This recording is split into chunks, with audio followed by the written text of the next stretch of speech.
announcements out. We are live. Sorry for the delay. Our pre-show chats have seemed to get longer and longer, which I'm not mad about, but I know that we then are super late for the AMA. We were trying to manifest the price of Leo going up. Yeah, we were talking about the current price of Leo, the what's been going on in the market, because the market's been dog shit lately, and then how how there's and like the longer story is like there's Leo is deflationary and there's like continuous buy pressure every day. So why isn't the price going up? And I was saying to Mitch, I track all the sells of Leo, really all the trading activity in general. Like I get a report of it every week, and there isn't like huge trading. Like it's not like there's like huge selling or anything like that. And then Leo strategy is like continuously, buying Leo off the market, like thousands of Leo every day. So it's like, why isn't the price just like grinding up? And from what I can see, it's not because of like direct selling pressure. It's literally, it's literally just the market carrying it down. And the rest of it, I mean, like Bitcoin's going down right now, 75,000. So it's like the drop from like 25 cents to 10 cents was like sellers. And a lot of that was like, there were old, like, holders of Leo that were gone for years, saw the price going up and sold, which is totally fine. But, now they're gone. So that was like the initial grind down. That's why we went down before the rest of the market. But then the market going down kind of carried us even further. So this is from Leo Strategy's website, but you can see the price of Leo, and we've just been kind of grinding down with the rest of the market. But again, like January, so like let's look at Leo's price. January 7th was 5.5 cents, and then you look at Bitcoin's price on January 7th. If I can load it, Bitcoin. Oh, I got to go way back. For some reason, my chart is being extra slow.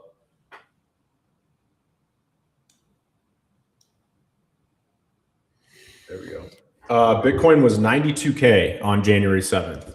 Ew, look at that chart. Yeah, so you can literally look at the Leo. Yeah, you can literally look at the Leo chart and you can just see. I mean, it tracks pretty much with Bitcoin at that point. But like, and this is where it kind of tracks with Bitcoin. Before that, I don't know if it goes back that far. Oh, it does go back pretty far. Before that, we were really steady up here at like 10 cents. It was like we had this short-term spike to like, it says 47 cents here.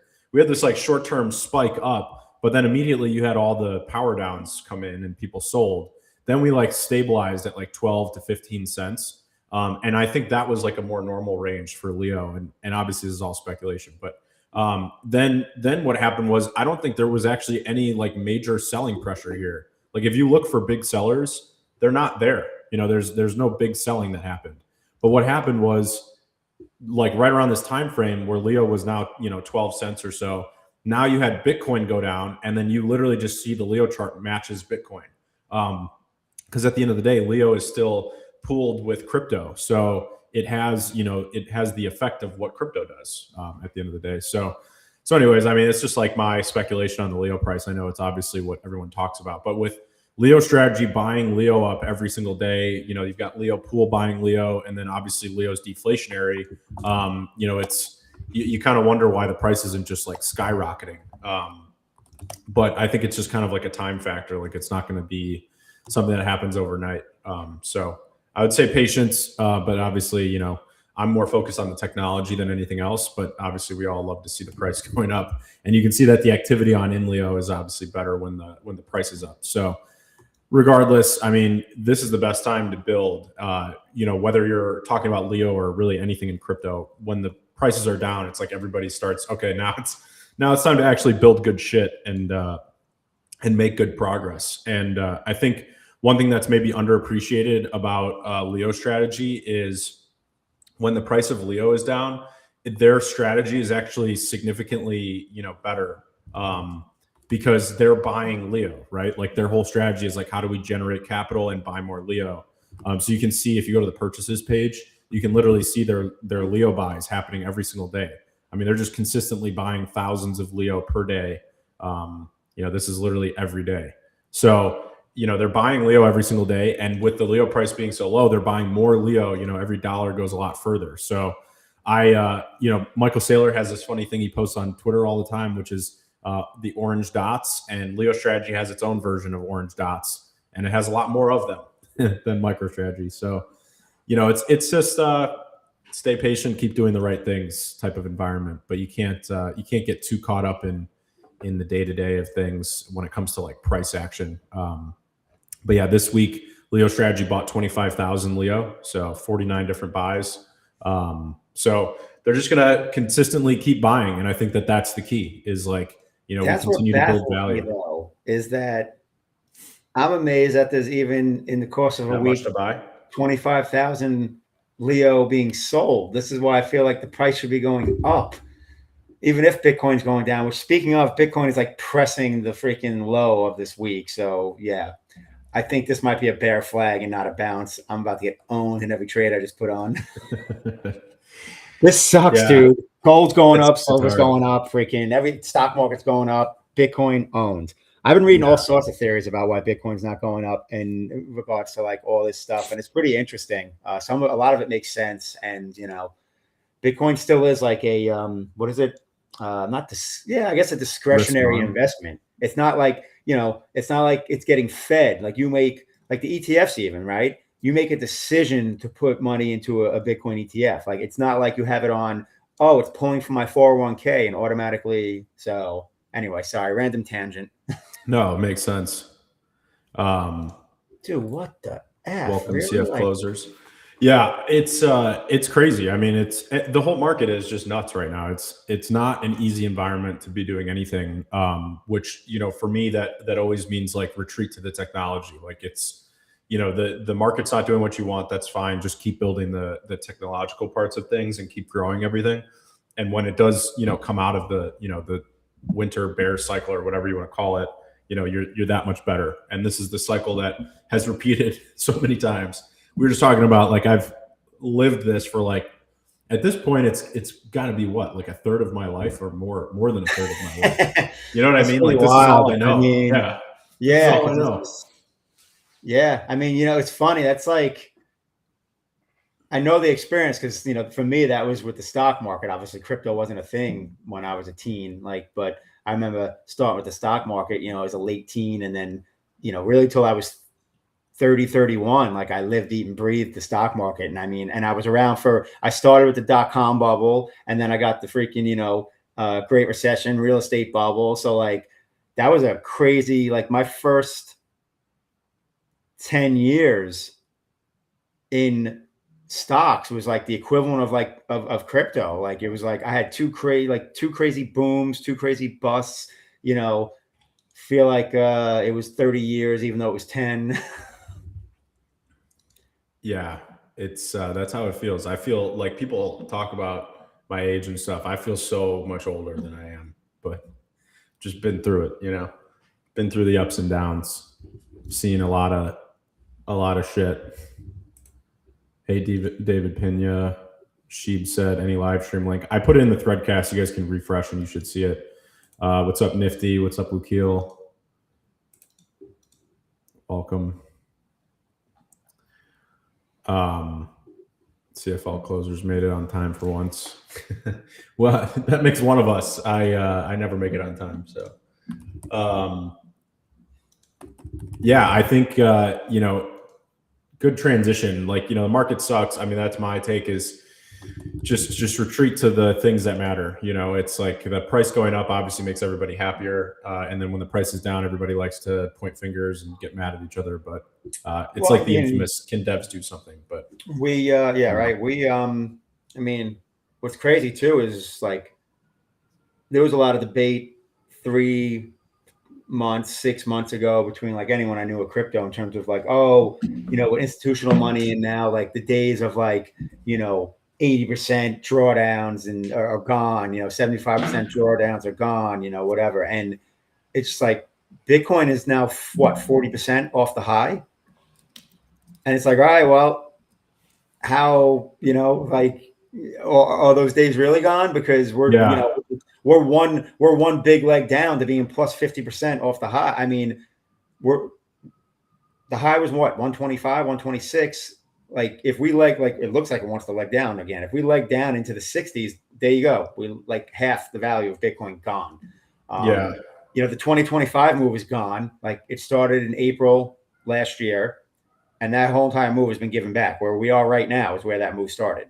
So, like, if we don't hold 75, like, I don't see any reason why Bitcoin's not going into the 60s, and then it's real messy there too. So that could be anywhere from 68 to like 61, 62 in terms of, like, where it could bottom out. I'd be really surprised if we went below 60 though. Like, some people are talking like, oh, I'm going to buy Bitcoin at 30K. I'm like, no, you're not. I was like, and if you do, I feel like there's bigger problems.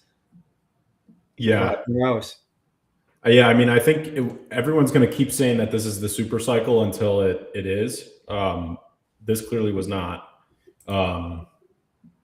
It's like the super cycle thesis is like everybody's going to keep calling it. Okay, we're done with the bear market, cycles, but it just, we're not there yet. I mean, the market's still new, it's still young, it's still volatile. It's going to take time, I think, to get to that place. NASDAQ is down 10% today. Yeah, I think while we've been on, the market's this been is dumping. ugly. This is ugly. Yeah, the market, like this morning, it kicked off like positive, and then it just dumped from the jump. Like, it opened higher. Got to be some news. And then it's just been dumping. MSTR has gotten absolutely just taken to the woodshed. Yeah.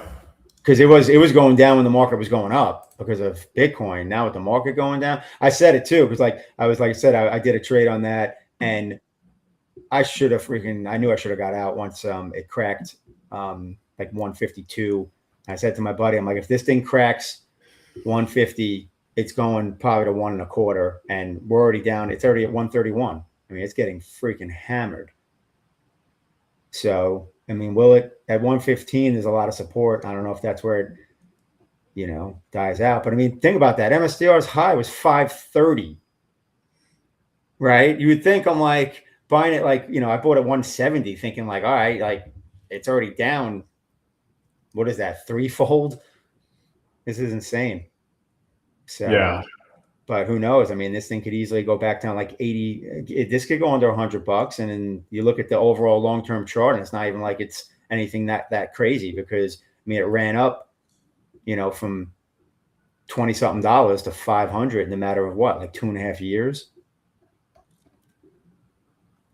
But it's crazy. Still early days, even though it feels like it's not. Bitcoin just can't catch a bid. This is crazy. It's so oversold.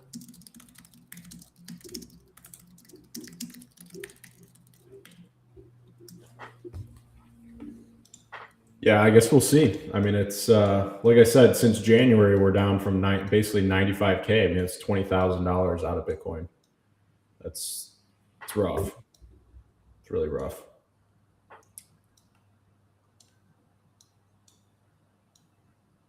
But who knows? While we're let's switch to the developments. Should be a little bit less soul sucking and more exciting than the price action of everything, which is not good. Yeah, I think Nasdaq's 9.2% down now today. So that is going to push 10% for sure, which is insane. Gold up 6%, by the way. So that's nuts. But yeah, let's. So we got the Threadcast. I see some of you guys in here. Lukil asked, "What's the way forward for HBD since it's now not a part of Author Awards?" This has happened before. Hive has gone down a lot, and basically there's a mechanism to prevent a death spiral, and that mechanism turns off HBD printing for rewards, and it switches everything to 100% Hive instead. So basically, there's a haircut mechanism that goes into place when the debt reaches a certain ratio. I think it's 20%. And when the debt ratio crosses that number, the blockchain automatically kind of protects the Hive token by implementing this haircut rule around HBD. At the end of the day, HBD is Hive-backed dollar, right? So for the blockchain to protect itself, it's got to have certain mechanisms in order to kind of create some variance to the way that the dollars are backed by Hive. Otherwise, for example, Hive could go down to like 2 cents, and then if you allow conversions with no haircut, then you could have a death spiral because in theory, like infinite Hive would need to be printed in order for you to meet the HBD obligations. So the way around that is to have a haircut rule where if the Hive price goes down enough, then you haircut HBD conversions, and then you also the first line of defense is like you stop minting new HBD for author rewards, and then the second line of defense is that there's a haircut on conversions so that it doesn't death spiral the Hive token. So that's basically in place right now. This has happened multiple times in the past, and every time it happens, basically like you just kind of have it in place for a little while, and then usually the market starts to recover, and the debt ratio goes down, and then everything returns to normal. So that's kind of the path for HBD right now. I do think that ACE came at a really good time for Leo strategy because ACE is a on-chain over collateralized stablecoin. So I think it's a really good time for a stablecoin in general, but then also for with HBD's issues right now. I think that that's also a really good timing for ACE and the value prop that it brings. With Leo's price, which we were kind of talking about, I think lending is going to be very interesting and important to a lot of us. If we are in kind of a prolonged bear market, having Leo lending is going to be really nice. I know I would utilize it a lot, and hopefully we get there pretty soon. So we're at with lending, it comes when the ACE presale hits 100% sold out. We're at like 4% right now. There's almost 100 unique buyers. So actually, there's only 1% left until we get staking. So we're almost there. Once what is it, $5,600 more, and then we'll get ACE staking. So when that goes live, you'll be able to stake your ACE and earn yield on it. So that'll be nice. And then I pulled this up because I wanted to talk about the Leo collateral. But this is obviously an example until it goes live. But you'll be able to deposit Leo and then take out a collateralized loan against it. So, for example, like say you deposit, let's just do like 10,000 Leo. You could deposit 10,000 Leo and then borrow $200 against it from the vault manager. So that's pretty cool, and I think it's going to be more and more useful as Leo matures. But especially if we're in a prolonged bear market, like if you need some liquidity but you don't want to sell Leo, you take $350 worth of Leo, which is 10,000 Leo right now, deposit it in a vault, and then you can take a $200 loan against it. So now instead of selling $350 worth of Leo, you just collateralize it, and then you use the $200 you got for whatever you needed it for. So this is a really important use case, in my opinion. It's something I've wanted for years for Leo. Like I have literally wanted this for so long. And Leo Strategy has built it, which I think is really awesome. So I'm very excited to see this go live. And again, like we got to get the ACE presale sold out because that gives basically the seed liquidity that's needed to make Leo lending vaults possible. But as you can see here, it's all built. So it's more just a matter of like getting there. Here's some examples of vaults. Like you put 50,000 in collateral, you get $25,000 loan. And then there is a stabilization fee. So that basically there's an 8% stability fee. So basically, like, while you have this loan out, you're paying an 8% interest rate, which is actually really good. And then if you are, I think we lost Mitch for a second. Let me get Mitch back in here. And then if you are, if you're active in the pre-sale, you can get a higher, tier, which if I go to the pre-sale benefits, you get a higher lending cap.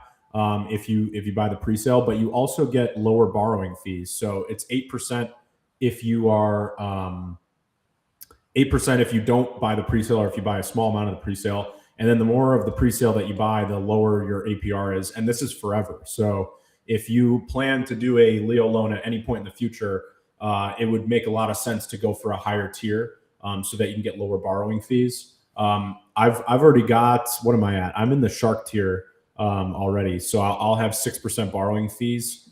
And then my goal before the end of the pre-sale is to get to the high roller, which is 50,000 plus. So I've been slowly buying. I think I'm the number one holder. Let me see. I did a big buy yesterday. Leaderboard. Yeah. So Dagger 212 is up there competing with me, but I've got almost 5,000 ace. So I've been buying pretty heavily, you know, and I'm going to continue to buy, but you know, I want to get this. I want to get this to 5%, but then I also want to get it to 10%, and I'll talk about that in a second. But first of all, I'm going to check my tier so I can show you guys. But you can see I'm in the shark tier, so you can see my lending cap is $16,000. My borrow APR is going to be 6%, which is a 2% discount, and then you can see I'll get a 20% APR for yield, and the status is lifetime, so it's you know, I'll have this forever. And then also there's a limited number of tier slots. So, you know, for example, there's only 50 shark slots. Once all 50 of these are filled, you won't be able to get the shark tier anymore. So, so it makes sense to be earlier than later in that case. And then you can see like they've got this nice thing where it's like upgrade, and then you can get you know, better benefits. So yeah, it's, you know, again, this was very methodical, very well thought out. And I'm very excited to see this kind of continue to progress. It's definitely been a little bit slower, and obviously the timing of it with crypto going down makes it significantly harder. They've got this roadmap here, and this is the final thing I'll mention, is they've got the roadmap. So at 5%, which we're only 1% away from, ACE staking is going to go live. So you'll start to earn yield on your ACE if you want to single side stake it. And then at 10%, the INLEO mobile app will go live. So we kind of put this up for you know, everyone to you know, have like this cool milestone where we've built this mobile app that is honestly insane. I mean, I'm so excited to showcase the mobile app and see what you guys think of it. It is a game changer for INLEO. Like it is, and I was talking about this a little bit yesterday on Threads, but it's completely different than from an experience standpoint than what we've had in the past. It is aimed at external users, so it's primarily focused on like a bigger Web3 audience. It abstracts a lot of the like complications away from Hive, from the way that INLEO.io works, and then it also has Rafiki 3.0 built in, which has some pretty insane features. So I actually wanted to make this AMA a little bit about showcasing that. Again, it goes live, it's already ready. So it's like, you know, lately we've just been kind of adding some new features, and the team is testing it. But as soon as this hits 10%, it is live. So I'd love to see ACE hit 10% so we can get this out there. Let me see if there's tough market to be selling anything right now.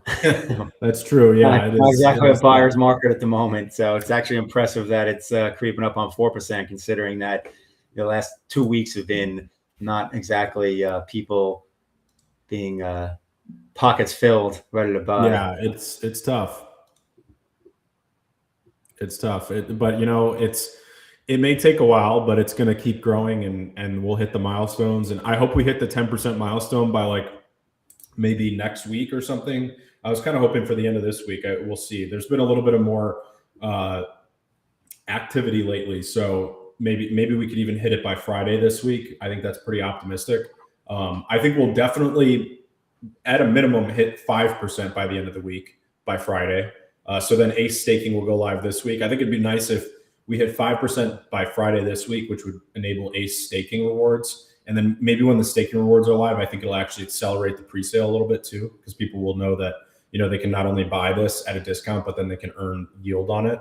And then it would be nice if next Friday we hit the 10% milestone, because then the INLEO mobile app will go live, and I think that would be awesome to finally get it out to you guys.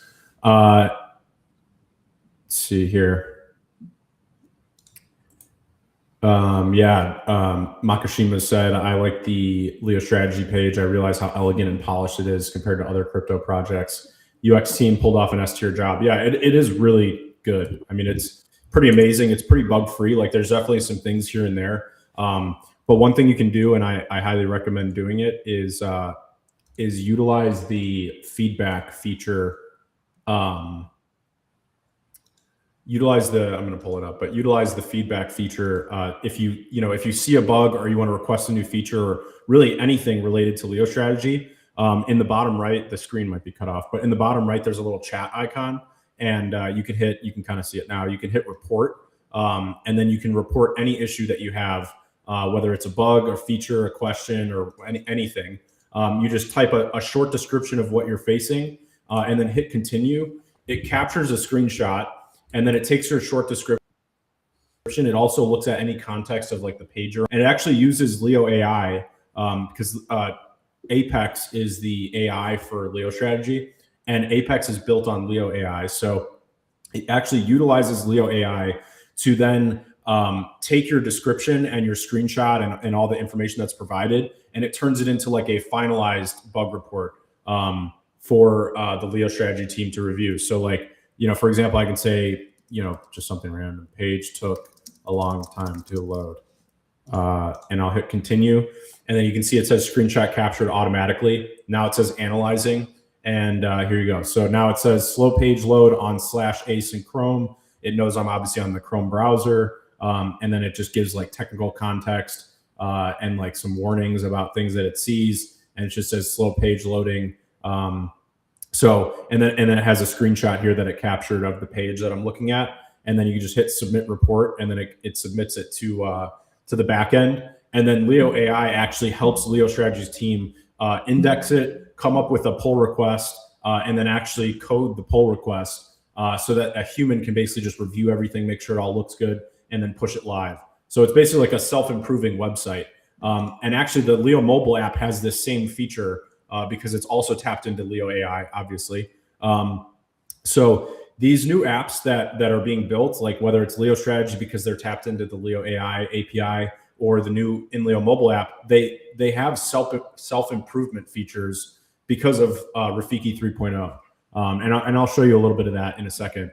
But yeah, it's pretty amazing how much progress that's been made on this app from Leo Strategy, and I think there's a lot more on the way. And keep in mind that you can request any feature, you can report any feedback, report any bug, or even just ask a question, and you can use this. And it's directly connected to Leo AI and the Leo strategy team. So it's like this supercharged way of having feedback loops, which I'm a big fan of, as many of you guys know. So let's switch gears a little bit. I'm gonna pull up and you guys are welcome to ask questions while I do this, but I'm gonna pull up the mobile app. And I wanted to do like a little live showcase. Keep in mind that this is a development build. So I'm on the latest dev build of the mobile app. So there could be issues. So the dev build tends to be unstable because I'm on the latest features. So just keep that in mind. Let's see here if I can get my screen changed. Why does it look like that? Nope, not that one. There we go. All right, so here is the mobile app. I'm obviously using a simulator. Like I said, I'm on the dev build using a simulator. So if you see any issues, it's most likely because I'm on the dev build and using a simulator. But the mobile app is extremely bug-free, and again, a big reason is the same thing that drives Leo strategy on the back end, which is the Leo AI APIs for self-improvement. That's also built into the mobile app. So you'll be able to just report anything you see, and it goes directly to Leo AI. Leo AI then makes a pull request. So Rafiki will make a pull request. It will actually fix the bug that you faced based on your feedback. And then that pull request basically is pending for the Leo team to then review and push. So it is a self-improving app. The more you use it, the more you report, the better it gets. And you can even request features and things like that. So we'll get into that too. But this is the new sign-up page. So there's actually going to be some improvements on this, but this is like the basic version of the sign-up page. So when a new person loads up the app, it'll kind of show something like this. This will get polished before it goes live, but you click get started. And this follows a very, very similar UX to mobile wallet apps. So basically you set up a wallet, and you can also sign up with other options. So I chose the key store one, and I'll show you the other options in a second. So this is if you want to sign up with a crypto wallet, you can use the key store option. I can enable biometrics, or I can just skip this. Then you can set a PIN. Again, remember, this is the dev build, so this is a lot of this is probably not going to work. But here it's telling me to the recovery phrase. So I'm just going to pretend I've saved this. And then I set a username. So I'll say like scaredy cat bitch. Again, there's going to be errors because it's on the dev build. But yeah, you get the point. It's not going to work because of the dev build. It's not going to have live signups, but that's generally the flow. And then after this, all it's going to do is ask me to set a profile image and some information about myself, and then set my interests, and then I'm off to INLEO threads. So it's pretty amazing. Let me close this, and then I'll show you. So there's continue with Apple, so you can also sign up and sign in with Apple. There's going to be a bunch of other options. Again, this flow is going to look a little bit different on the production build, but you get the idea. All the wiring is in place, so you can just literally like continue with Apple. See, it says Apple sign-in not available on this device because it's a dev build. But again, it's designed for a much broader audience. So this is very externally facing. But let me show you some of the like how the actual app works. I just wanted to show a little bit of the sign-up flow. So when you go to the app, this is what it looks like, and it's pretty awesome. I mean, it's an amazing experience in terms of Web3 social media. I don't think there's anything like it. It is so much better than the INLEO web app, and this has been like kind of my my baby, if you will. Like I took everything we learned from the INLEO desktop app, and then we built the INLEO mobile app with all of that in mind. And then like the dream features I've always wanted that we couldn't do on the desktop app are in the mobile app. So this is like the dream. I basically went to the drawing board and I said, if we could build the best Web3 social media app on the planet, what features would it have and what would it look like? And that's what the INLEO mobile app is. So see this funny thread from Simple Game. So you can see like you upvote it. One thing we did, which I think is kind of fun, is the upvote icon is instead of confetti, that's how it works on inleo.io. It's actually lion emojis that pop out. So if you look really fast, I'm going to upvote this on Intishar. And if you look really quickly, you might be able to see the lions. Hopefully you saw that. There's like a lion emoji that pops out. There's a lot of UX fixes that are very small, but make a huge difference. You probably noticed it here, but when I upvoted this thread, it immediately updated the payout value. That's called optimistic payouts. So basically what it's doing is it's immediately reading the value of my upvote, and then it's immediately changing the payout value, which is like this really small UX thing that I haven't seen anywhere else, but it makes the UI feel so much better. So I'll find another one here. Here's Jeff to go. So see how it says $0 and there's no upvotes right now. So I'll upvote this, and then you'll see it immediately add 6 cents because that's my current upvote. So again, pretty amazing to have like all these features just like built in from the start. And again, like very bug-free, great experience. Something people have asked for forever is thread like long threads, so you can do like multiple threads at a time. So I can do one, and then I can click the add button here, and then I can do another thread. So I can do 2, and then I can add another one. I can do 3, I can do 4, I can do 5. So now I have like this long thread chain, and then I can just click post all. And now you can see posting thread 2 out of 5. And then you can see here it says roaring on chain. So right now it's posting the threads to the blockchain. And it kind of gives you like little fun pop-up messages while it's working. But you can see here I've got the one, and then it's posting the other ones. You can see it's already posted a few of them. So yeah, it's all very quick, very real time. A lot of features that you guys have requested for a very long time. Let me show you a Rafiki feature. Again, I'm going to probably say this a few times because it is a dev build. So it may not work exactly as we want them to, but I think most things should be working fine on the dev build. So here's the Rafiki icon. You can use Rafiki to explain threads to you, to explain blog posts. So you can see here, if I go to this thread from Skip TV ads, and then I click the Rafiki icon, it prompts Rafiki, and this is all running on Rafiki 3.0, so the very latest model. And then I can say explain this thread, and then you can see it pulls up the Rafiki chat, and then it automatically throws in the thread with a preview. And it looks like the dev build may have conked out on me, but like I said, it's it all works in production. It's like you know, with the wiring and the way a dev build works, it just doesn't always populate like finalized information. But you get the point, and I've shared a lot of screenshots of that. You can also just like ask custom questions, or you can say help me reply, and then it'll basically like write a reply for you. So a lot of cool features built in there. And that is like Rafiki directly in chats. You also can, when you're replying, there's a little Rafiki icon here. So he can actually help you write, you know, replies, or, you know, clean up your reply, etc. A lot of code, like that is what I would consider like the co-piloting features of Rafiki. And then what else do I want to show you? This is the wallet section.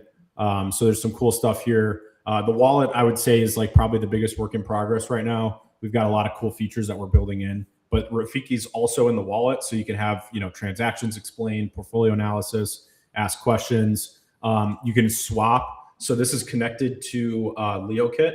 So you can actually do swaps directly inside the mobile wallet, the mobile INLEO app. And you can swap any crypto that's supported by LeoKit, which is like 10,000 cryptos.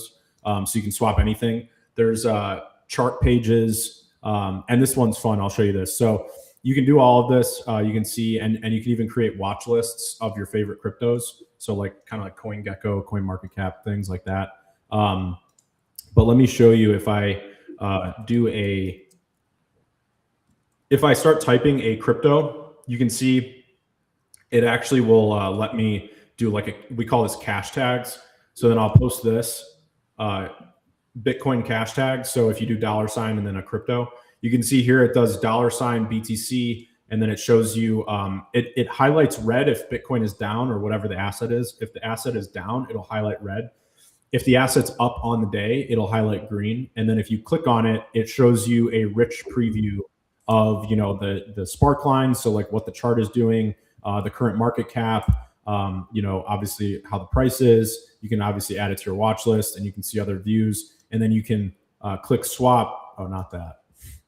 You can click swap, and it will actually take you to LeoDex, which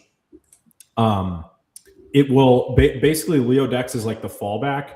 If you click swap and you have a key store wallet connected, which I don't for this dev build, like see how it's a key store wallet required.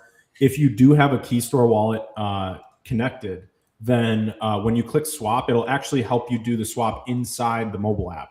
If you don't have a key store wallet, which I don't, it will take you to LeoDex in another screen. So then you can do the swap there instead, because basically it's recognizing this user does not have a connected wallet for Bitcoin, but they want to swap Bitcoin. The next best option is to take them to LeoDex. So again, if you have your wallet connected, it will just do everything inside the app. So that's how the cash tags work. It's again, it's like a really cohesive experience. What else do I want to show you? The notifications have been completely rebuilt from the ground up. I know this is like the biggest, this is probably the biggest complaint about INLEO in general right now. The notifications are the notifications on INLEO.io use the Hive APIs. We built our own API for these notifications, so you can even sort by premium users that have replied to you. So you can see here I have all just premium users that have replied to me. And then I can just like quick reply to anybody from here. So you can see here just like a quick reply. So notifications work amazing in the mobile app. And we also have push notifications. So that's like a huge request is people want to, you know, get notified on your phone. Like right now, Lukiel just replied to me.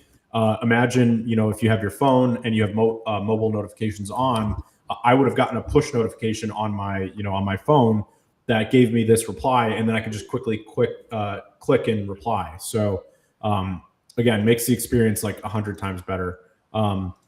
Another feature is the For You feed. So the For You feed is now driven by Rafiki 3.0. So what Rafiki does is he actually creates a profile for every single user on INLEO. Every single user has a profile in Rafiki's, you know, LLM, and then when you do things like when you chat with Rafiki, he knows all that context, but also he uses your profile to give you a For You feed. So this For You feed is actually driven by Rafiki 3.0. Every single thread that is posted on INLEO goes through Rafiki as a filter, and then Rafiki basically scores each thread for your profile specifically. So everyone's For You feed will look different. And it's basically looking at who you engage with, what keywords you tend to talk about, who you upvote regularly, who you're following, things like that. It's extremely intelligent. Like, it's probably the best For You feed out there. I don't think any other platform has a better For You feed. And a big reason why is because the compute to do this on a large platform is extremely difficult. But since INLEO has a relatively small user base, we have the compute to give every single user a custom For You feed. So this will work out of the box for every single user. Over time, let's say INLEO gets to 100,000 users, in the next couple of years, the For You feed may switch to being premium only. So you'll have to be premium if you want the custom For You feed. And the reason why is because the compute can get very expensive. For now, though, it is going to be free to use for everybody, and then we'll kind of monitor the AI usage and the compute costs, and then we'll determine how scalable it is from there. But right now, at launch, it will be available to everybody, and then over time, it will most likely switch to where you have to be premium if you want access. So that's how the For You feed works. Let's say I see a thread that I don't really love. Like, let's say I don't want to see this. I can click this. This is highly requested from you guys. I can say show less from this specific author. I can mute this specific author so they never show up in my feed again, or I can block them so that they can't even see my feed, and I can't see their threads. They can't see my threads. You can do all of this, or you can just say you're not interested, which will give Rafiki a little bit of feedback for your For You feed. So let's just say I'm not interested, and then you can see it says don't recommend this. This won't affect the author's reputation. So this doesn't do anything on Hive. It's not like a downvote. It doesn't actually do anything.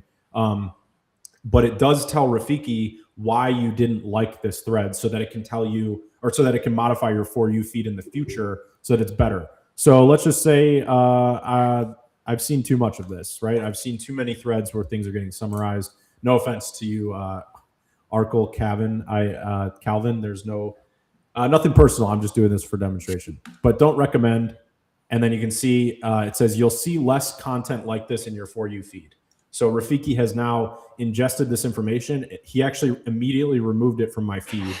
So you can see that it's no longer in my feed. And then in the future, Rafiki will remember that I didn't really like that thread. So it will basically reduce the scoring that it gives to that thread in the future. So very modular, very much real time. Like, it's, again, if I don't like a specific author, I have various commands for them, etc. So it doesn't work like downvotes. You still can downvote if you want. But it works more on the Rafiki AI side of things. So that's how the For You feed works. We also built the For You feed for articles. So you can go to the articles tab and you can see, articles organized in this For You pattern.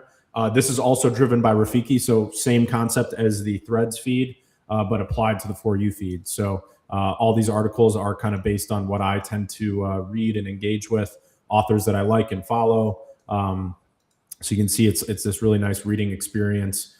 You can also use Rafiki. So I can say, explain this article, help me reply, summarize this article. So I have all the Rafiki features here. If I click on any of these, I'm able to use Rafiki to like summarize stuff. So yeah, it's and if the author doesn't have a featured image, it shows their profile if you're wondering why it's showing that. But yeah, it's a great reading experience, honestly, and I think we can improve it even more. But I think already it's really great. A lot of you will be happy to know. Another highly requested thing is tables and like other HTML coding and things like that. We've fixed all of it in the mobile app, so it all works really well, which is like a hugely requested thing from the from the desktop web app. So we fixed all of that. Works a lot better. And you get all of your feeds here. So any feed that you want, you can get from here. So let's see what else. There's so much to cover. I'm not trying to show you guys every single thing. I just wanted to show you a little bit. I'll get a full demo and like it. This is It pretty is a awesome, long though. demo. So, I mean, I'm looking at some of the comments too, and it's funny, like, as humans, it's all about like, people have their aesthetic preferences, because I see people asking about like, the color schemes and if they can change them, blah, blah, blah. Yeah. And I'm just like more so impressed and baffled that, it's like mobile app, but it's also like, how user friendly the functionality is. Cause I know there was drama in the past trying to do, an app, and, it's cool to see that you kind of changed your mind, so to speak, on the app side. And, this thing is actually, I think this is a version of what you were initially hoping for, when you initially did an app, some, whatever it was, a couple of years back. So, Yeah. and case in point, like I've been a, desktop web browser only guy. I probably, like, seriously, I can't remember the last time I used INLEO on my phone. But again, I'm in front of my computer most of every day. But this, like, I'm 100% going to use this, like, because this is so simple, like, and it works well. So I actually use INLEO.io on my phone quite a lot, because I'm like on the go and I like to just like randomly, post a thought or something or reply to people. I actually use INLEO.io probably more on my phone than desktop, which is kind of crazy because it doesn't actually work super well on your phone. I mean, it's like it's usable, it's just not great. And yeah, I think you put it in a great way. Like, it's, I changed my mind on the mobile app because a lot has changed when it comes to development, and being able to use AI as a co-pilot for a lot of these things. So now that we've got Rafiki 3.0, which I'll show off to you guys a little bit now, it's building this stuff and making it the way you want it, and having, the features that you want, and having the bugs get fixed really easily and seamlessly. That was all like a dream before. It was like something that you wanted, but the technology wasn't there yet. Now the technology is here. Like the technology that the app that I've envisioned for many years, like the ultimate financial app, and the ultimate Web3 social media app with AI, like that was not possible before, but now it is. Like all this technology, you've got Claude Code, you've got, Claude Bot, you've got, Codex just came out yesterday with a new app from the OpenAI team. You've got this explosion in AI that's happening right now, and this explosion is leading to technology that we've dreamed of having. And I know that I've personally dreamed of having a lot of this stuff, and now it's all possible. Like I keep talking to the dev team, and I'm just like so amped up right now that anything we imagine, we can build. Like there's nothing holding us back anymore. All of the issues we've had in the past with like automation issues, with bugs, with like feedback reporting loops, because we are a relatively small team. Like it's hard to handle a lot of feedback coming in, and you've got multiple apps, and you've got, many different devices and browsers. Some people are going to be opening this on an Android phone. Some people are going to be using iPhone. Some people are going to be using old iPhones. Some people are going to use their iPad. Like there's so many nuances to building software that have just been streamlined by AI. So AI is not replacing software development; it is enhancing it, and that is truly my belief. Like I've wanted to do so many things, and you guys have seen this. Like I sometimes seem all over the place because I have ideas over here, I've got ideas over there, and there's so many things I want to build. But the problem is, you can build something great, and then you want to, there's kind of like two problems. One, you got to get people to use it. And two, you have to maintain the things you've built. And AI is extremely good at maintaining things you've built. So now I have these dreams of like how we can build a Web3 social media app that really is focused on an external audience. Like the new age of social media and, Web3 and AI. It's very clear to me where everything is headed. And I'm looking at apps like Phantom, I'm looking at apps like Base and Trust Wallet, and I'm seeing why they're gaining so much traction. And I'm building all of that into the INLEO app. So you'll notice, and I keep talking about this, the INLEO app is not aimed at you guys. There are a lot of features that you guys want, many things I've built into it that are for you guys. But the mobile app at the end of the day is aimed at a broader user base. It is designed more like a Phantom mobile wallet than like something for Hive, and that is very much that is very much on purpose. So this is designed much differently than you probably were expecting it to be, because it's not built for the Hive audience. It's, there are, Hive features, like there's things that you can do if you are a Hiver, and you can connect to your Hive keychain. You can connect with Hive Signer. You can connect with your posting key. But at the end of the day, all of those things are actually secondary. So we primarily are focused on when a new user comes in, they click sign up, and they're prompted to sign up with Apple or Google or a key store wallet. And the sign up flow feels like you're using like Phantom Wallet, for example. But then you're opening the gates into this like Web3 universe where you've got all this content, and you've got swaps. Like you can swap any crypto. You've got like all these amazing features, and all of this is powered by LeoKit, by the way. So like the price of Bitcoin here, this is from LeoKit. The ability to swap, obviously I don't have a wallet connected in here yet, but the ability to swap, that's all powered by LeoKit. So you do the swap and it goes through LeoKit. It's like, it's hard to even explain. Like it is like the ultimate Web3 app that we've all dreamed of, in my opinion. I mean, I know I have. I don't know if you guys have, but whether you want to swap, whether you want to hold crypto, whether you want to play mini games, whether you want to talk about it on threads or post videos, and by the way, shorts are coming. Actually, I didn't show you guys, but there's a nice little roadmap feature. If I go to profile and go to roadmap, you can see here there's a roadmap, and you can actually vote. Obviously, this is all placeholder in terms of like votes and stuff, but you can actually vote on what you want next. So like, let's say you want shorts to be the next major development. You can vote on it in the app, and then as this stuff gets voted, then the team gets to prioritize what we build next for the mobile app. So again, it's designed in a way to be extremely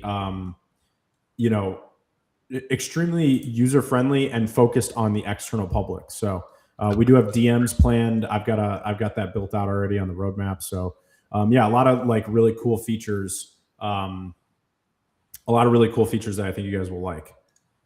So any questions, Mitch?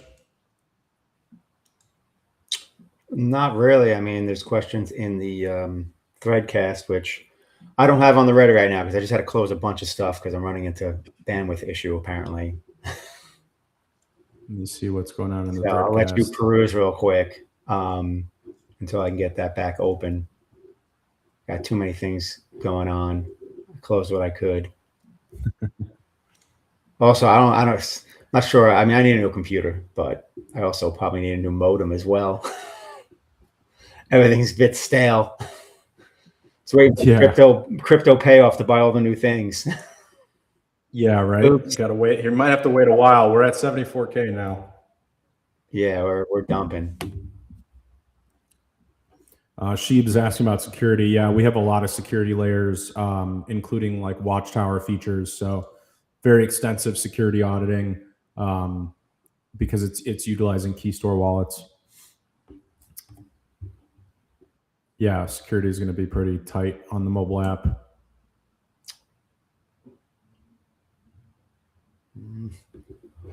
When app launch? When Ace presale hits 10%. Casper Muller said, we live with the app. Not yet, but maybe soon. I'm hoping by next week. We just got to get the Ace presale to 10% so we can get there. The sign up and onboarding is great. This is a great way to bring outsiders. Yeah, I mean, the onboarding flow is easier than like Phantom Wallet and some of these other major apps where they already have, hundreds of thousands, even millions of monthly active users. So we've got the, we've got the same, maybe even better onboarding flow. And then obviously there's a lot more to do on the INLEO mobile app than just like have a wallet and trade crypto. Like you also have a wallet and can trade crypto, but then you've also got all the social media features. It's kind of like what Coinbase is trying to do with the base app, but I think it flopped a little bit. That's what we're doing with the INLEO mobile app, is like the ultimate Web3 app. It's got like your wallet is built in, your social media is built in. You can tip people using any crypto. It's pretty awesome. The tipping feature is actually really cool, but I will save that demo for another time.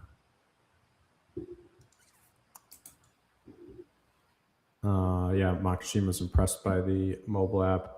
Yeah, it's pretty great. Let me show you some of the Rafiki features. I think we're caught up on questions. So here's where I think things get pretty wild. So I posted last week because I got really excited that we are. Senor Coconut, not see it? Oh, you can see me do a live reply. Here we go. So you can see here, that's how it looks to reply to somebody. Very smooth, very good experience. But I was going to show you the Rafiki AI features. So last week, I got super excited because we had a huge breakthrough with the Leo AI team. And we were working on Rafiki 2.0. Then we had a massive breakthrough on some of the AI stuff that we work on. And I decided that we should just skip 2.0 and go straight to the 3.0 model. The 3.0 model is, I mean, like, I feel like saying 100x improvement on Rafiki 1.0 is an understatement, because it's the capacity and the intelligence that's built into Rafiki 3.0 is like, comparing a 2-year-old is Rafiki 1.0 to like a 30-year-old for Rafiki 3.0. I mean, it's crazy. And I'll show you a little bit of this and how it's built into the mobile app here. So this icon at the bottom is the Rafiki AI icon. So when you click it, it unfolds this menu. It's got the 3 main Rafiki apps. So you can either go straight to the chat, you can go to the image generator, or you can do research. So I'll show you what that looks like. If I go to the chat, that's what that looks like. If I go to image generator, this is what the image generator looks like. So I can just, type, this is giving me some examples, but I can just type any, image that I want to describe, or I can roll the dice. There's a little nice dice icon here. And I can generate, whatever image I've got here, or I can enhance existing images, or I can enhance the prompt. So I can make that better if I want to. I can also change the style. So I can change the style of the image. So that's the image generator. It runs on Nano Banana is the core model. And then we're going to add other models as well. So I'll show you guys that later, but you'll be able to actually change the image generator model to get different types of images. But it uses Nano Banana by default, which is, in my opinion, the best image generator out there right now. The Rafiki research mode is one of the things I'm most excited about. It's insane how comprehensive it is. But you can just go here and you can say, run a deep dive on Scaredy Cat guy. Sounds like a terrible idea. Now everyone's going to see how little I've posted over the last 2 months. Probably like my longest streak.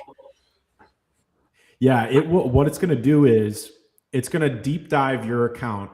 It's also going to search the internet for your account or anything related to this Scaredy Cat guy. Oh, well, I mean, that's going to end up bringing up way more than just, INLEO crypto. I mean, I probably have more outside.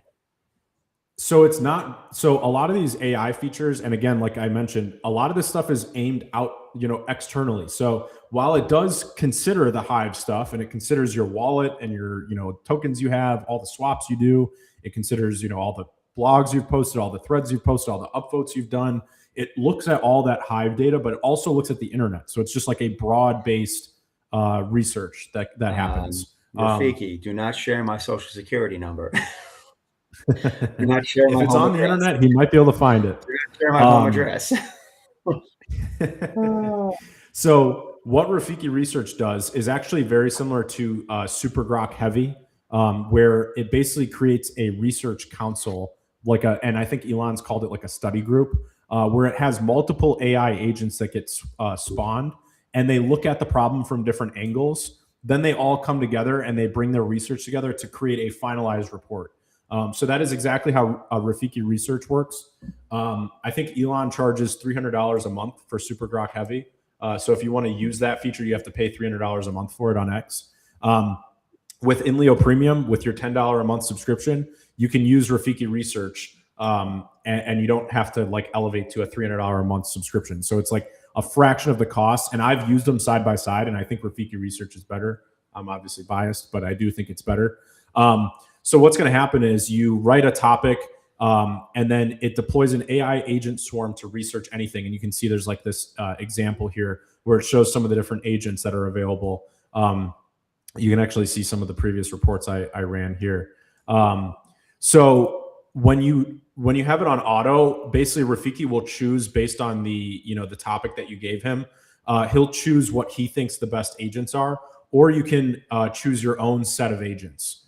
So for example, I can do content insights, and then you'll see it's going to have a content radar agent, a social mapper agent, a reward calculator agent, and then I can tick off if I don't want to use those agents. The more agents you use, the more expensive it is in terms of AI credits. And I'll show you how the AI credits work for Rafiki soon.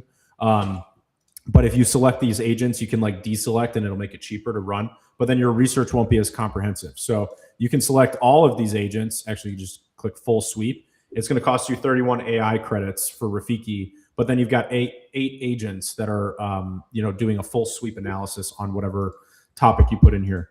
So that's how that works. And then if I click the research result, you can see here, like I said, dev environment. So some of this stuff's not showing, but this is a prior research report that I ran through Rafiki. So it gives you like this like really finalized like massive output document. Then you can share that document. You can have Rafiki post that document. There's a lot of different things you can do with it. You can ask Rafiki questions on the document. You can even do follow-up research. So you can say, hey, like double click into the tokenomics of this. And then Rafiki will do a second research report diving into those economics or the tokenomics that you asked about. So that's how research works. If you double click the Rafiki AI button, you get taken to the main Rafiki page. So this shows you, a lot of different things. It shows you like your recent chat conversations. It also shows you your weekly limit. So if you are premium, you basically what you get is you have a weekly limit of how much AI compute you can use, and your limit resets. Think of it like your voting power on the Hive blockchain. When you upvote, your voting power goes down, right? This is kind of like the reverse. So the more you use the AI features on the platform, whether you're chatting, whether you're summarizing things, whether you're doing research reports or generating images, it uses more of your weekly capacity. Again, if you're premium, it uses more of your weekly capacity to do those different AI things. If you then, let's say like you go to 100% because you're like a power user of AI, you can then pay as you go. This is very similar to other AI models out there, where you can switch to an API method for the AI for Rafiki, and you can just buy credit packs, and then you can just pay as you go based on your usage.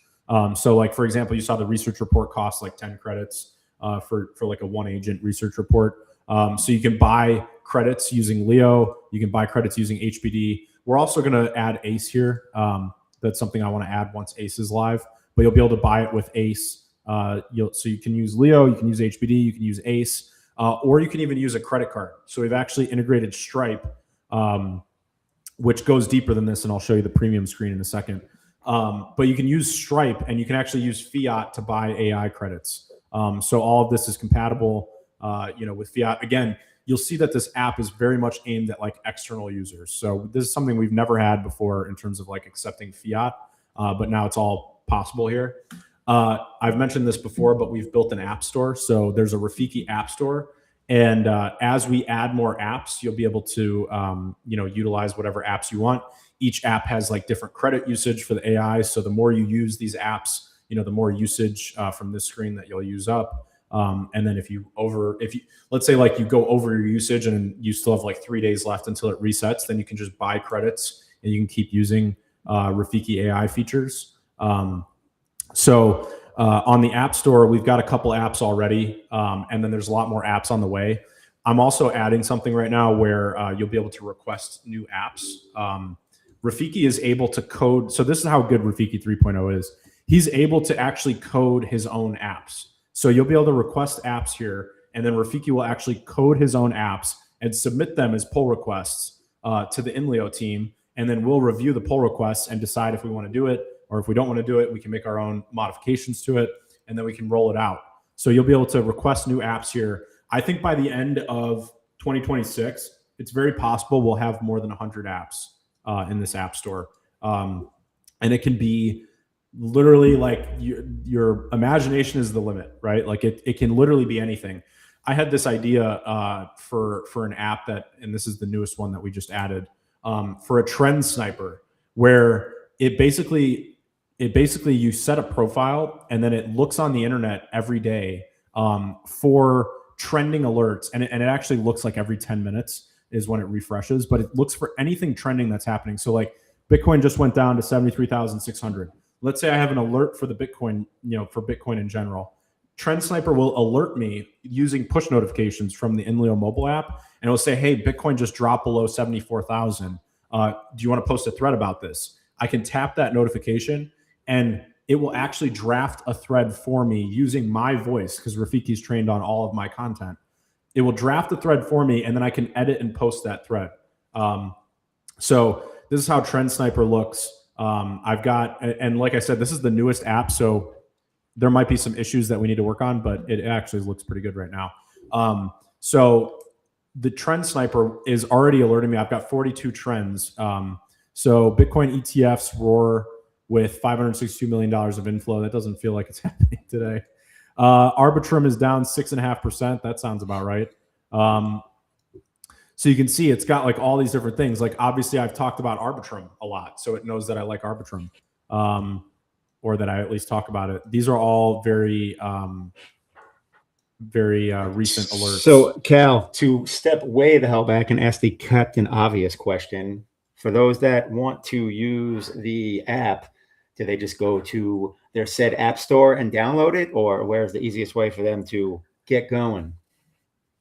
So the app is not yet live, but when Ace's presale hits 10% sold out, then it will be live. And then everybody can go to their iOS app store, or if you're on Android, it will be on Android as well. So Android and iOS, if you have any device, you'll be able to use it.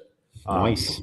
So yeah, it is a native app. I know many people have wanted it for a very long time. So I think it's definitely a floodgate towards even just more activity of existing users, right? Because it's just how it is now. It's like everyone has their phone in their hand pretty much 24/7. So it's just that much easier to be more interactive. And it's just like now someone whatever is sitting on the train, right? They'll be on their phone and they can go to the INLEO app and interact, or even trade on Leo decks, as opposed to being relegated to just the web, which is less user friendly in terms of on your phone, or obviously be at your desktop. So I'll be interested to see if there's any kind of uptick in activity just from the app being available for existing user base, let alone new users. Yeah, absolutely. I think the existing user base will find that it's like a supercharged experience. And then I think new users will find that this is like the Web3 app where they can like come to it, earn money, earn crypto, use AI. So yeah, it is like the super app for Web3 in my opinion. This is just what the Trend Sniper view looks like, but yeah, this is just meant to be like a quick teaser. I ended up showing a lot more than I expected, but we've got a lot packed into this app. Like a full app demo on an app that people can't get yet. Ultimate teaser. Get the pre-sale at 10%. It's yours. Well, someone was asking, who was it? I don't remember. I'll find it. But they were asking if it made more sense for them to, I think, sell their Surge and buy Ace. Or was it Surge Day? Yeah. CF Closers asked that. Is it better to sell my Surge and buy Ace? Does that help the community? Well, I guess it helps the community get the app faster. But as far as an investment, I have no idea which one's better. Yeah, well, it's different strokes for different folks, right? It's like Surge is a bond, Ace is a stable coin. So that's got to be like up to your portfolio and desire, really. Indeed.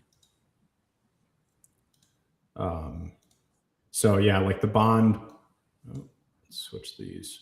The Surge being a bond, it's like the pricing is going to be relative to what people feel about Leo strategy. In terms of, when you like the price of a bond is basically like how do people view the health of an economy, right? Like if you look at like a municipal bond or a corporate bond, that's like how people view and value those. And they value them also based on the yield. And right now with surge, like people are obviously, crypto's falling off the side of a cliff. So people are a little bit more afraid. So surge tends to trade down because it's a bond. People are afraid. So it goes down. The effective yield right now on surge is 50% APR. So basically the way surge works is the more it goes down, the higher the effective yield. So, if you believe that, basically Leo strategy won't disappear into nothing, probably makes a lot of sense to buy surge at the low price it is right now and collect this 50% APR on this bond while you wait for everything to recover, as it inevitably will. So that's up to you. Or if you want more stability, then go for the stable coin, go for ACE. And if you want utility around, what a stable coin is, which is like a utility and a hard capped asset or a hard pegged asset, that's what ACE is about. So you got to decide what makes more sense for you. It might not be an either or situation. You may want to speculate with the bond and then like save some profits in ACE. So that's kind of how that tends to work out. But yeah, all the Leo strategy products, you have to remember, are also tied to the crypto market with Leo. So those get dragged down as well, like everything else.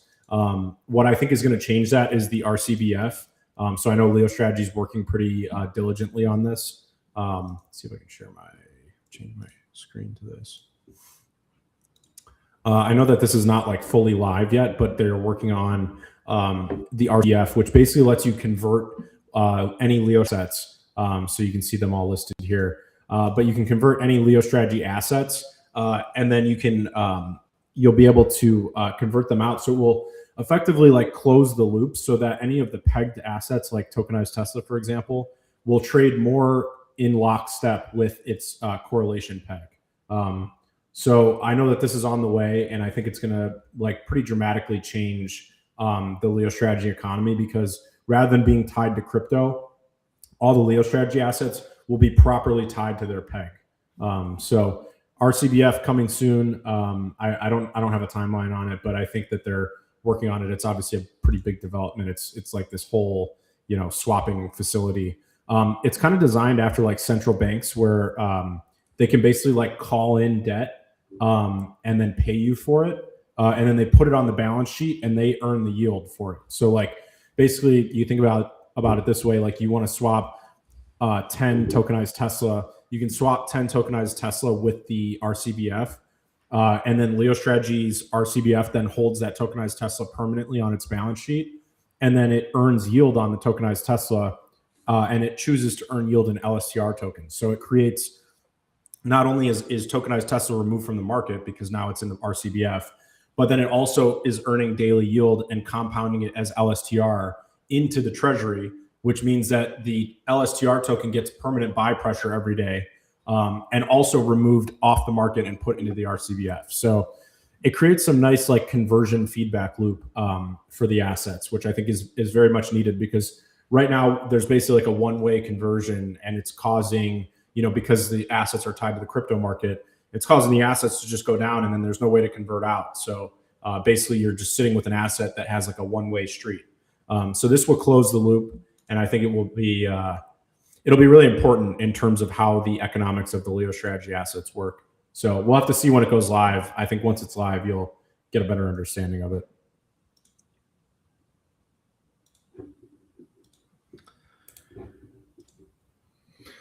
Cool.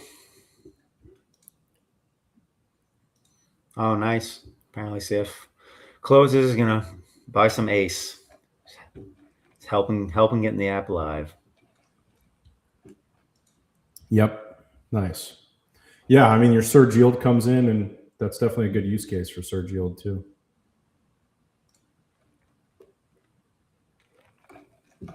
Good stuff. Well, we've been going over an hour. It's creeping up on 2 o'clock. Yeah, I'm starting to lose my voice.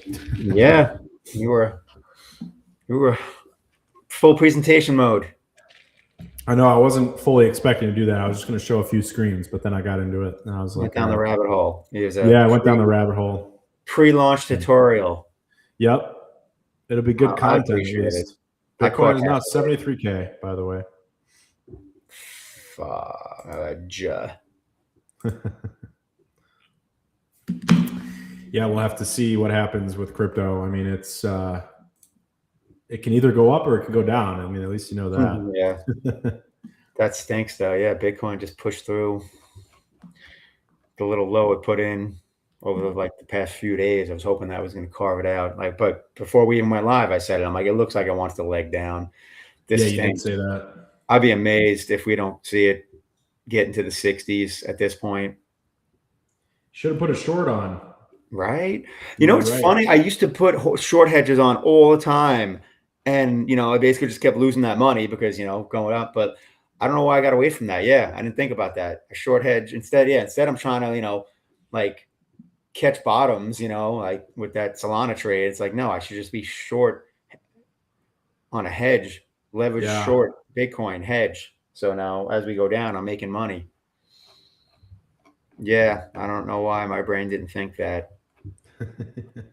Next time. Trying to be optimistic. We'll see. I'm hoping this is just a flush out. Maybe this is the oh crap, and then it bounces. We shall see. But yeah, I mean, that's amazing. You know, we were up at 124 in October. That's sick. That's a fast move.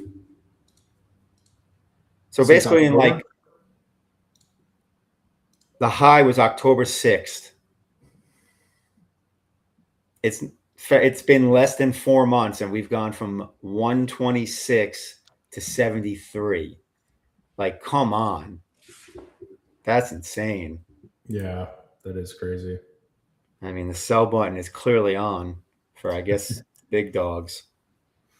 I feel like there's some like pressure to try to get Michael Saylor to sell Bitcoin. That, I mean, I know it's like a conspiracy. I've been seeing it in a few places, but and they just bought they literally just bought a crap ton right before it dumped again. Yeah, he bought it at like 85K. But I feel like people are talking about this like knock him off. They want to knock him off his pedestal. Yeah.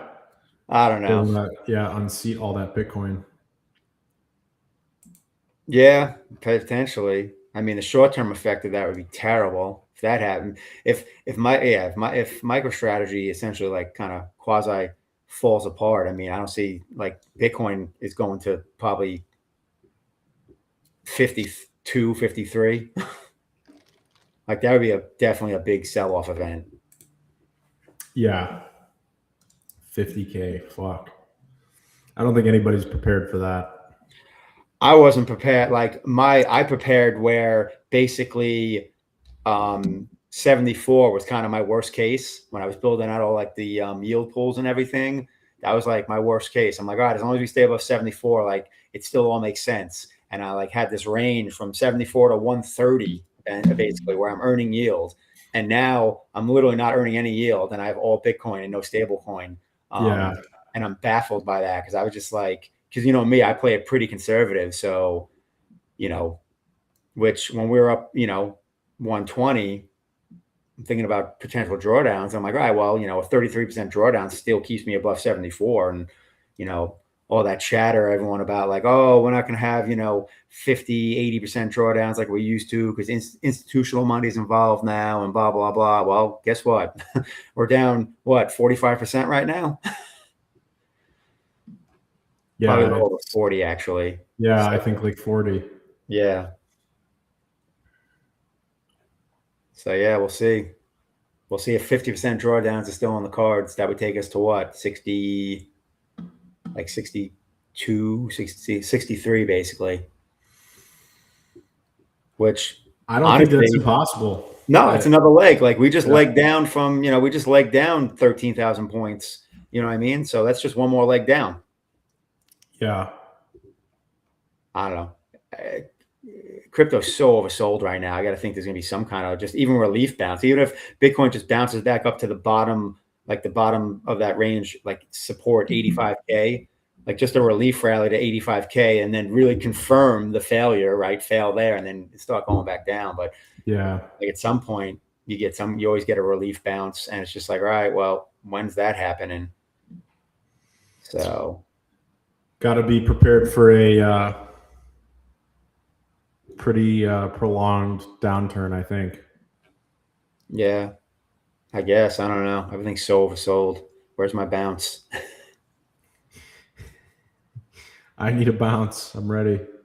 Right? So, no doubt. All right. Well, no point in wallowing about crypto prices. Yeah. Well, at least we got things to be excited about, right? Exactly. Mobile app on the way. Keep building. Words on the way. Like you said, that's when most of the building happens in the bear markets. 100%. Yeah. I mean, I know our team is just shipping like never before, especially with all the Rafiki 3.0 tooling that we have now.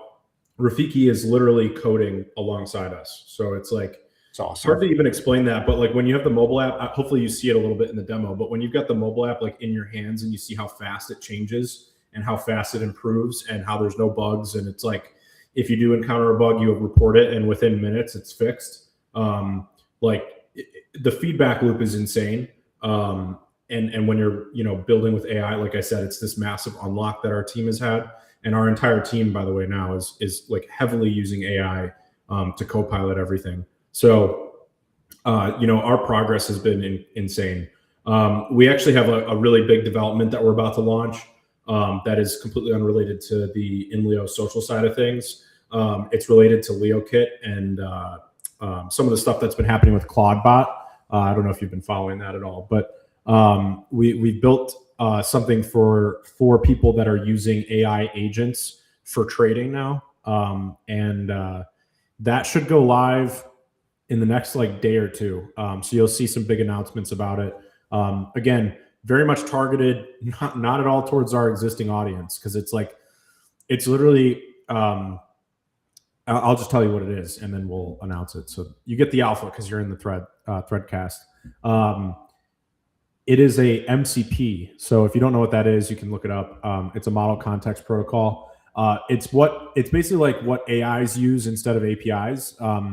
It basically can I guess the best way to think of it would be like an extension for AI agents. So it's like an extension where they can add a new feature by just adding an MCP.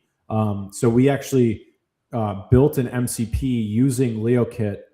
So now there's going to be a LeoKit MCP. And if you actually go to the LeoKit docs, you'll see it's already live, but we haven't announced it yet. And it means that if you have an AI agent like a ClaudeBot, for example, you can connect the MCP to your ClaudeBot, and then your ClaudeBot can then trade anything, and it all goes through LeoKit. So it can trade, it can pull quotes for assets, it can pull the assets pricing, and it all works directly through the LeoKit MCP that we built. So it's pretty insane. Let me see if I can just get a little teaser for you guys. But it's very much in the direction, like I said, of being externally facing, and then also looking for this new age of AI and agents and the way that things have been moving. I mean, it's things are not what they used to be, and they're moving very rapidly. This was actually an idea that Rafiki had on his own, and we said, you know what, this is a great idea, let's build it, and then we did. Let's see, I've got this somewhere.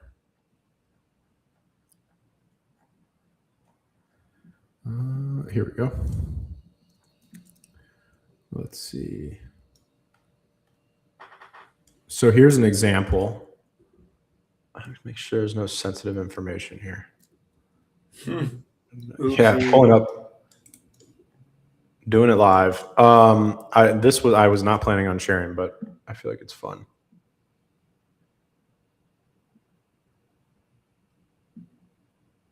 All right, here you go. So here's a little screenshot I'm posting in the threadcast of the LeoKit MCP working. So basically what you're looking at is this is on Claude. So you can actually connect any AI that's compatible, but AI agents and AI models in general can connect to MCPs, kind of like an extension that you add to your browser. And then if you add the LeoKit MCP, and from my understanding, this is the first of its kind. There's no other cross-chain trading MCP that's out there yet. Basically what an AI agent can do is it can add this MCP server And then by adding it, it can automatically swap for you. It can, it can literally do like anything you want. And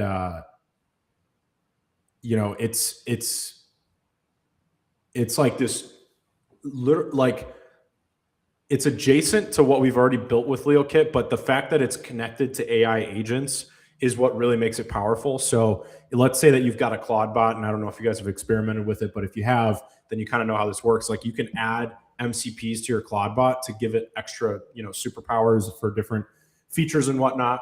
With the LeoKit MCP, you can add it to your Claude bot, and then your Claude bot can then trade any crypto on any exchange, because LeoKit connects you to 107 dexes.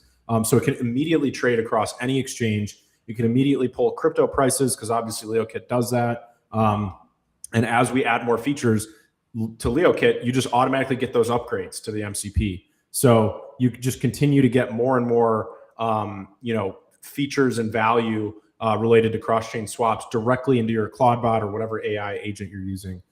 So this is like a whole other, like LeoDex is B2C because it's leodex.io for like consumer swaps. LeoKit is B2B because it's for other apps, businesses, wallets that want to have cross-chain swaps. And then the LeoKit MCP is for AI agents. It's like, I guess you could call it like B to A. Like, where you guys are not the target audience for the LeoKit MCP. Like the goal here is let's get AI agents to integrate cross-chain swaps. And the MCP makes it really easy for them to do it. So we're actually writing documentation and making forum posts and other things like that, specifically targeting agents. So that, like, for example, just assume someone's got a Claude bot and they tell their Claude bot, hey, I want you to add cross-chain trading features. Their Claude bot is going to go out into the internet and research how to add cross-chain trading. And it's going to find that the best way to do it is for its native language, which is an MCP. And LeoKit's MCP is immediately available for them to just, an AI agent just takes it, and within literally seconds, it can have all the LeoKit features immediately added via MCP. So it is, it's kind of cool. It adds like a third layer of who our target audience is. Like we've got B2C, we've got B2B, and now we've got B2A. We've got business to agent. So again, this LeoKit MCP thing is very interesting. We literally finished it yesterday, so we're just doing some testing on it, and then we're going to roll it out probably today or tomorrow. And again, like we'll post about it, but it's definitely focused on agents. Like it's, how can we get this in front of all the AI agents and make them realize that this is the best way to do it? Has the lowest fees, has the most dexes, and things like that, and make it really simple for them. It's funny to think of selling things to agents, but that's the reality we live in now. And it's a pretty fun reality. So I've been experimenting a lot with ClaudeBot, and I really love everything that's happening with it. ClaudeBot is what you make of it. So I know there's like a lot of hype, and there's also actually a lot of utility to it. It's basically an AI agent that just runs 24/7 and does anything you want. So if you build it in a great way, it's like raising a good kid. You train it well, and the ClaudeBot will be able to do anything you want. I've trained mine to do a whole lot of things. Maybe one day I'll do a little live stream talking about some of the features I have. But for example, like I built this whole thing called Leo Engine, where ClaudeBot is a watchtower looking at all the Leo content. It's also looking at all the LeoDex swaps, and it's coming up with content ideas that we can post on Twitter and other places. So it's an amazing future. I recommend diving deep in these tools. I know I've been telling Mitch as well. If you're not using these tools, you definitely need to get started. That will be my final announcement today. I just feel like there's so many things to announce. So, it's always next week. It's always next week. We've also got the LeoDex mobile wallet that's coming soon. So many things. All the things. Well, as long as all the things lead to the overall purchasing of Leo increasing. Everything that earns revenue buys Leo. So that's right.